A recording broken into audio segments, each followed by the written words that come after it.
ben, les choses dégringolent vite, au sens propre du terme. Ouais, c'est... Il y a des choses qui m'embêtent un tout petit peu dans la considération générale de comment certains trucs sont amenés dans cet épisode, en fait. Ça commence sur Norma qui se rend compte que très certainement leur petite combine a mis en place l'accident du conseiller municipal avec lequel elle était en désaccord. Et donc elle va voir Rick pour lui dire je vais éviter de continuer à se voir. Je, je pense que je vais m'en sortir toute seule, sans dire évidemment qu'elle le soupçonne d'avoir fait quelque chose dans la mort de ce type. Sachant que, je sais pas, est-ce qu'on va aller plus loin par rapport à ça? On vous mettez en place énormément de choses en cours, en fait, de meurtres déguisés, de faux coupables, et oui, à un moment, j'ai un peu peur que beaucoup de ces cas-là finissent un peu dans le mur et que ça soit pas particulièrement satisfaisant en termes de conclusion, ça, mais bon.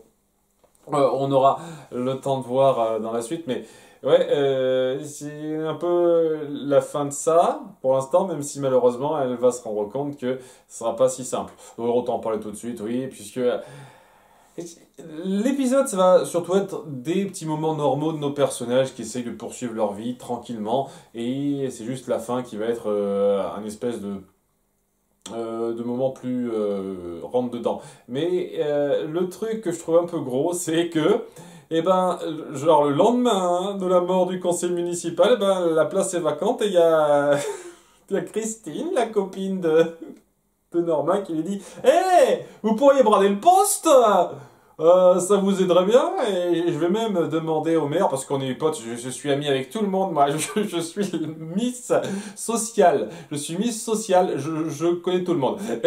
Je vais lui demander un rendez-vous avec vous pour que vous puissiez briguer le poste et elle va même avoir un petit, bon, un peu de discussion avec Romero histoire de dire, mais surtout avec...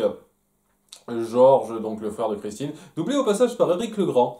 J'ai oublié de le préciser, mais il a une voix vraiment reconnaissable et c'est... Voilà, j'ai pas grand-chose à dire de plus, c'est toujours tragique quand une personne comme ça meurt, mais il a une voix vraiment particulière qui l'a rendu euh, assez mémorable dans le milieu du doublage. Et même si beaucoup de gens se souviendront de lui pour sa voix de Vegeta, moi j'aurai surtout en mémoire sa sublime performance pour le doublage de Wesley dans les séries Buffy et Angel, qui reste mon perso préféré de la franchise sans problème, en partie grâce à la VF que j'ai découverte. Donc, j'ai jamais été doué pour faire des hommages aux morts, donc si ça peut faire un peu office, voilà. Donc il lui dit qu'elle sait très bien s'en tirer, elle sait avoir les informations, il faut juste qu'elle se présente telle qu'elle. Et lorsqu'elle se présentera, et ben c'est pas tellement le fait qu'elle se présente telle qu'elle-même, mais surtout le fait qu'elle est bien appuyée. Hein. Donc évidemment Christine, mais aussi Rick qui a soutenu sa candidature sans qu'elle le sache lors de son entretien. Et donc... Après coup, elle va être reçue. Et je trouve un petit peu bizarre qu'elle se pose pas plus de questionnements que ça après coup, ou d'inquiétude, parce que voilà, elle semble dépendre du gars en fait, dont elle voulait se détacher en introduction de l'épisode. Donc c'est très bizarre le fait qu'elle le prenne comme ça, en mode on est content, tout va bien. T'as vu Norman, on a bien fait déménager ici, je te l'ai dit, hein. Elle dit un truc comme ça, je vous jure. C'est genre, ouais, c'est pas grave si j'ai tué quelqu'un qui a essayé de me violer, qu'on a été pris dans une affaire de trafic sexuel pendant je sais pas combien de jours et qu'on a failli y passer. On a bien fait de déménager ici, mon vieux, hein. Oui, oui, c'est bien normal, c'est bien normal. Dans la mémoire très sélective, apparemment. Cette partie-là, j'ai un peu de mal. J'avoue, j'ai un peu de mal, là. Hein. Et aussi le fait que ça va vite. Genre, le mec qui est mort et tout de suite, on est en mode hey, qui va la remplacer, qui va la remplacer. Elle serait bien vous, Norma. Et aussi le fait que personne se pose de questions sur l'esclandre qu'elle a faite en début de saison au conseil municipal, justement, pour dire qu'elle en avait marre de cette façon de jouer à l'autruche sur certains trucs, en disant clairement cash qu'il y a l'argent de la drogue qui qui monnaie la ville, quoi. Et ça passe, ça c'est un truc qui est pas bloquant. Apparemment, on le met pas sur le tapis, ça. C'est tous ces détails qui font que ça va trop vite.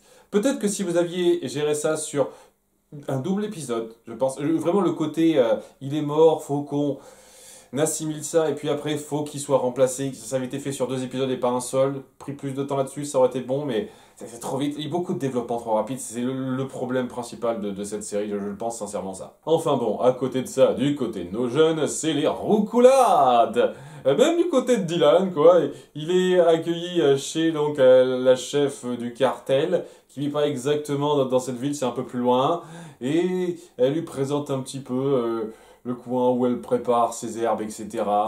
Elle s'ouvre un peu à lui en lui disant hey, mon frère il est un petit peu naze pour gérer, c'était peut-être pas la meilleure décision que j'ai prise, donc chapeaute-le un petit peu sans qu'il le sache. Merci ma grande, t'as personne d'autre de mieux qu'un gamin de 21, 22 ans pour gérer ce genre de truc. L'expérience, dis donc. Et après coup, bah, ça a si bien marché entre eux qu'elle décide de coucher avec lui. Autant qu'à faire, hein. Bon, on va pas se priver. On va pas se priver. Et donc, ça lui fait quel âge à cette femme, en fait? C'est sa petite sœur, sa grande sœur, à Zayn. Je sais même pas si on dit son prénom à cette femme, peut-être une fois, rapidement. Bon, bref, c'est histoire de dire. Ok, bon, ça, j'ai pas grand chose à dire. J'avoue que le côté gestion des cartels de drogue, à nouveau, ça me fait pas beaucoup d'effet. Et du côté de Norman et Della, ben, on va un petit peu approfondir leur couple, alors que Norman va passer un peu de temps avec Cody. On voit bien entendu que Norma apprécie pas le fait qu'elle pourrait avoir une mauvaise influence sur lui. Et lorsque Cody décide pour eux deux de sécher les travaux à la régie, apparemment c'est un truc de volontariat ce machin. On s'en fout royalement. Vous pouvez venir quand vous voulez. Si vous voulez pas bosser, vous venez pas. On s'en fiche. Il n'y a pas de répercussions, quoi que ce soit. Ok. C'était très mal branlé quand même. Alors bon, je sais que c'est une pièce de théâtre amateur sur le principe, mais quand même, je trouve que c'est un peu mal branlé. Elle l'emmène donc boire un coup, donc prendre une bouteille chez son père, et se cacher dans l'armoire lorsqu'il rentre rapidement pour retrouver ses clés ou quoi que ce soit, étant donné qu'il est toujours un caractère de cochon, évidemment il se cache. Étant donné qu'il se cache dans l'armoire, dans une armoire, et ben ça fait une réminiscence à Norman d'une époque où il se cachait de son père dans une armoire et où sa mère avait une perruque dégueulasse. Hein. Ah ouh Ah, c'était difficile de la rendre jeune, surtout pour une scène rapide de 20 secondes comme ça, ils se sont pas fait chier, ils se sont pas foulés pour celle-là. Enfin bref, et ça le traumatise suffisamment pour qu'il refasse un blackout rapide et qu'on remette un peu ça sur le tapis avec Cody, qui est sa confidente. Sa confidente qui va un peu le trahir parce qu'il va y avoir un petit problème, alors qu'ils passent un petit peu de temps ensemble à se la couler douce près d'un lac. Enfin, ou d'un cours d'eau, je sais pas exactement, c'est une tête d'un fleuve ou je sais pas quoi. Il y a, comme par hasard, vraiment la coïncidence, Emma et son nouveau petit copain qui arrive. Voilà, il se dit, ah, on est là. Emma veut pas trop rester parce qu'on sent qu'elle a toujours un petit quelque chose pour Norman, quoi. Mais Cody insiste, c'est bon, on passe du temps à 4 ensemble en bon copain, tout ça. Et la première chose qu'elle propose, c'est de se baigner dans le lac. Enfin, c'est à moitié elle et à moitié le petit copain qui... Gunman, un truc comme ça, je sais pas comment il s'appelle, je m'en fous. J'ai sens petit que ça va pas être un personnage très important, mais allez savoir, allez savoir. Ils décident de se jeter à l'eau tous ensemble, et donc bon, ça va pour le petit copain et pour Norman lorsqu'il se jette, mais lorsqu'elle assiste un petit peu pour suggérer à Emma de s'y jeter aussi, alors que bon, à nouveau, hein, un petit peu malade et éviter ce genre de choses, et ben elle dit allez merde, j'enlève un petit peu ma bonbonne d'oxygène, je saute, et malheureusement ça la fait faire un petit malaise. Donc Norman fonce à sa rescousse sous l'eau pour l'aider et la soigner en mode je sais exactement ce qu'il faut pour elle, on se connaît tellement bien, et c'est peut-être le problème très notable que j'ai là-dedans. Je ressens pas cette espèce d'amitié forte qui s'est cimentée dans le temps entre ces deux-là, vous voyez. Dans Dans Smallville, par exemple, lorsque il y avait nos personnages qui passaient du temps ensemble, Clark avec Pete ou surtout Chloé, par exemple, on sentait qu'il y avait cette relation qui existait déjà d'avant le début de la série, c'est-à-dire qu'ils se connaissaient déjà d'avant, et surtout, il y avait beaucoup d'épisodes qui s'étaient passés, et on avait de nombreux moments, même s'ils étaient un peu légers, très dispensables, entre eux qui donnaient vraiment cette impression que ça se nouait, quoi. Il y avait quelque chose qui se créait véritablement sur le temps. Là, vous avez fait un peu le minimum et je ne ressens pas la grande force de ce lien entre eux. Il y a quelques moments, ils sont un peu touchants là-dessus, mais c'est un peu léger et c'est le truc très détrimental pour moi dans cette série, c'est le fait que ça manque beaucoup de développement, ça aurait mérité plus de temps en fait. J'arrête pas de le dire, ça va trop vite sur certains points, mais si le truc c'est de me faire croire que maintenant entre Emma et Norman il y a cette relation amicale forte, sincère, hein, c'est vraiment vous, nous deux, c'est un peu la mort à la vie en tant que super potes, vous voyez, ça s'est pas tellement ressenti comme ça avec ce que vous avez développé jusqu'à présent. Enfin, ami oui à ce point, je sais pas. Et donc ouais, étant donné qu'il la sauve, il est en mode ultra vénère, hein, il se lâche sur Cody en lui gueulant dessus. Et avec ça, il commence à avoir un petit peu peur d'en avoir trop fait, surtout lorsqu'il en parle à Emma. Est-ce que j'avais une relation normale ou pas? Et Emma, il est du genre, oh oui, c'est compréhensible, on sent que t'es sensible, ça va. Et le truc, c'est que lorsque Cody vient la voir après ça, pour faire la cafeteuse, on va avoir double cafeteuse dans cette histoire-là, pour cafeter ce qu'elle sait, c'est-à-dire le fait que Norman a des absences et qu'elle s'inquiète un peu pour lui après ce qui s'est passé. Eh ben, plutôt qu'être en mode je veux parler à Norman de ça avant toute chose, alors que oui, Cody lui a quand même dit que Norman ne voulait pas qu'on en parle à sa mère, eh ben, elle décide d'en parler à sa mère. Et oui, et pile poil le jour où il passe son permis.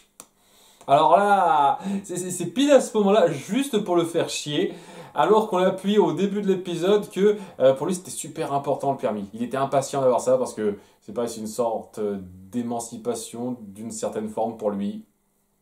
On va dire que c'est ça, j'avais pas l'impression qu'il voulait à ce point avoir son permis avant cet épisode, mais apparemment c'est super important. Enfin, bref, histoire d'appuyer, qui va être énervé davantage. Parce que, voilà, elle lui dit ça pile au moment où il commence à passer son permis. Comme quoi il a des absences et c'est pas bien. Et elle dit, ah non, mais ça va pas, ouh là là. Et j'ai une question toute bête. Norma, Norma, tu le sais, t'as pas exactement le nombre de fois, tu sais pas que c'est répété de façon un petit peu fréquente ces derniers temps, ok, mais tu le sais qu'il a des absences. La fin de la saison 1, le début de cette saison 1, c'est quand même tout le mystère, entre guillemets, parce que plus ça va, plus j'ai le sentiment que vous avez passé ça à la trappe, mais bon, j'en parle un tout petit peu de ça, sur la mort de sa prof. Le fait qu'il ait eu un gros blackout durant cette partie-là et qu'il ne se souvient pas très bien et qu'il pourrait y avoir eu quelque chose, même si elle veut se lâcher ça de la tête. Et il y a aussi le blackout qu'il a eu lorsqu'il a tué son père il y a moins d'un an. Enfin, il y a un an et quelques, je sais pas exactement. Enfin, il n'y a pas très longtemps, quoi. Tu le sais qu'il y a des blackouts. Et c'est que maintenant que tu te dis, ah ben non, en fait, je veux pas qu'il conduise parce qu'il a des blackouts.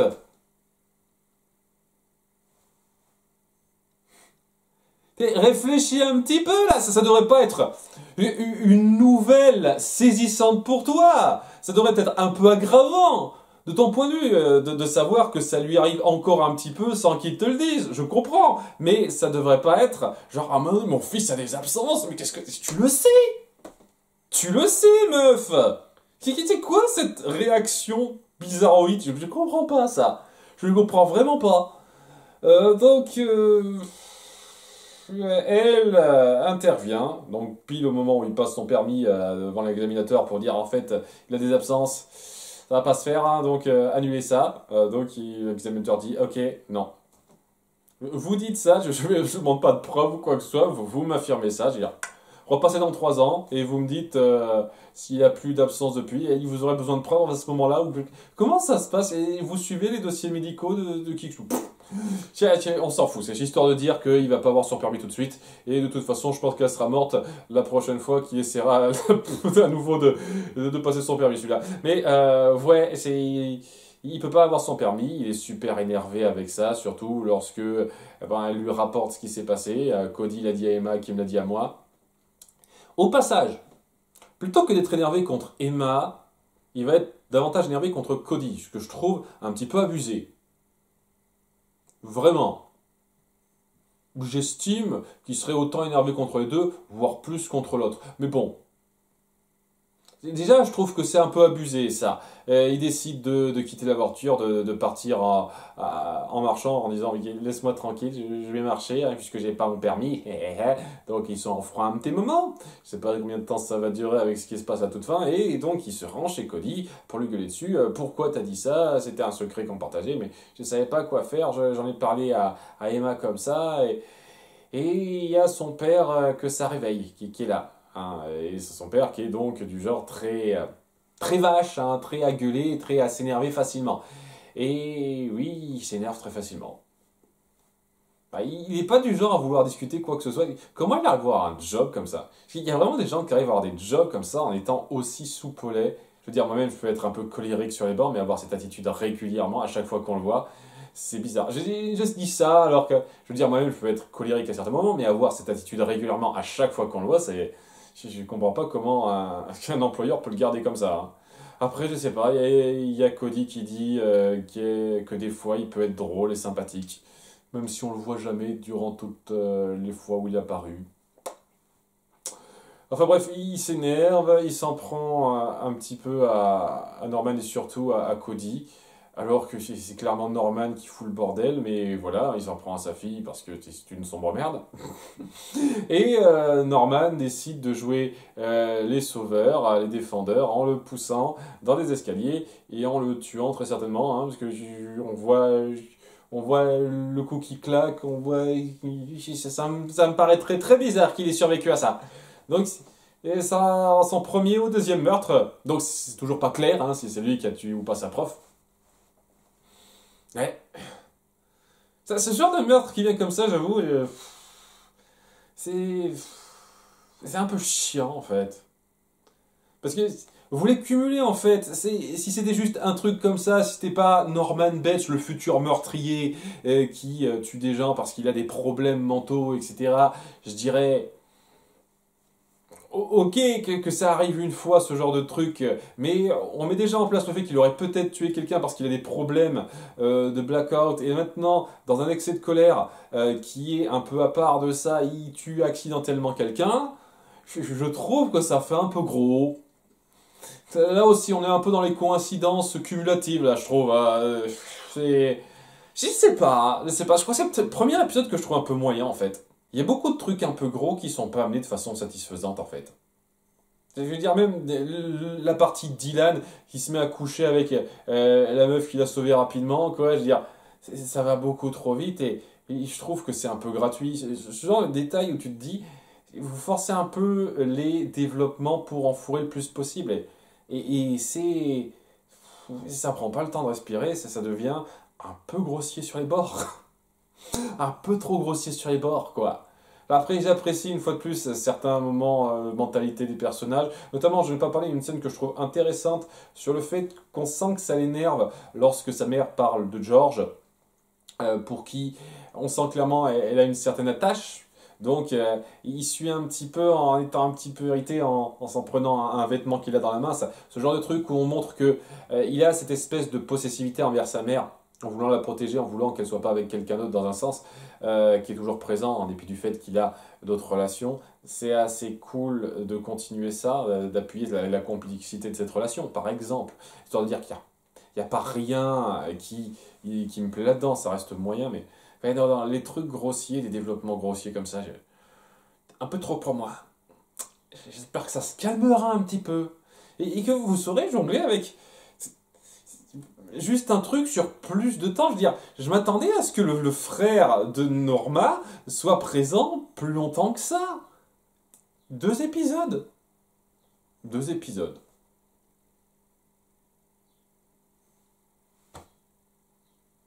Qu'est-ce que les je vous dise? On va plus le voir du reste de la saison apparemment. J'ai un peu peur que ce soit ça.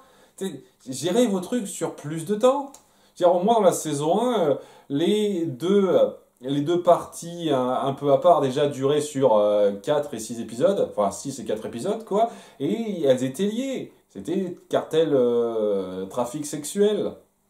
On est pris là-dedans, avec bon, des à côté évidemment, mais voilà, ça c'était le truc principal. Là maintenant, vous fourrez plusieurs trucs à la suite et je sais pas, ça commence à devenir un petit peu trop. Enfin, un petit peu trop engorgé quoi. Je le maintiens, je pense que toute l'histoire autour de Bradley aurait pu durer une saison entière.